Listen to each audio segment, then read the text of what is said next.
Hello student, bright future টিউটোরিয়ালসে তোমাদের সবাইকে welcome. আজকে আমি তোমাদের ক্লাস 8-এ যে 2 নম্বর প্রশ্নবিচিত্রার স্কুলটা করেছিলাম, তৃতীয় পর্যায়ক্রমিক মূল্যায়ন মানে থার্ড ইউনিট টেস্টের, তার আমি সায়েন্সের শর্ট কোশ্চেনগুলো করাবো পার্ট 2-তে, আর বাকি কোশ্চেনগুলো আমি এর পরের পার্টে করাবো। চলো আমরা শুরু করি। প্রথম যে কোশ্চেন আছে 5-এর দাগের, একটি পর্দাবিহীন কোষ সংখ্যাণু কোনটা? এর উত্তরটা হবে কি? রাইবোজোম। দুয়েরটা হচ্ছে কি না, এর উত্তরটা হচ্ছে রাইবোজোম। দুয়েরটা হচ্ছে ডায়রিয়া হলো কি? একটা ব্যাকটেরিয়া ঘটিত রোগ। আচ্ছা, তিনেরটা হবে 2 নম্বর দেওয়া হয়েছে এখানে ভুলে। তিনেরটা হবে কি? জরুরিকালীন হরমোন কোনটা? এটা হবে অ্যাড্রিনালিন। তিনেরটা। কেল্প হলো কি? কেল্প হচ্ছে একটা সামুদ্রিক শেওলা। পাঁচেরটা হচ্ছে মিউসিলেজ ও পেকটিন থাকে কিসে? এটা হবে বেলে।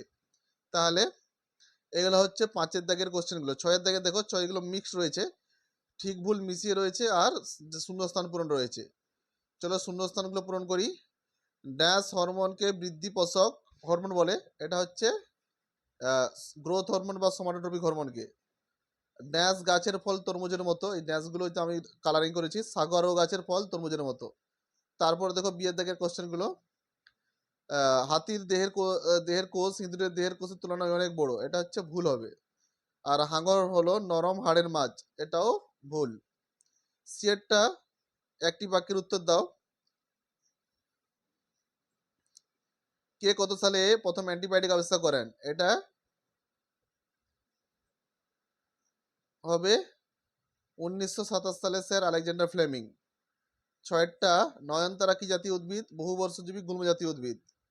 আর 7-টা হচ্ছে কাঁটাওয়ালা ঝোপ ঝাড়ে বাস করে এমন দুটি প্রাণীর নাম? শিয়াল ও খরগোশ।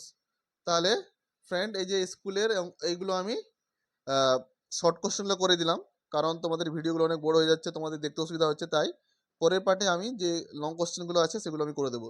এই ভিডিওতে তোমরা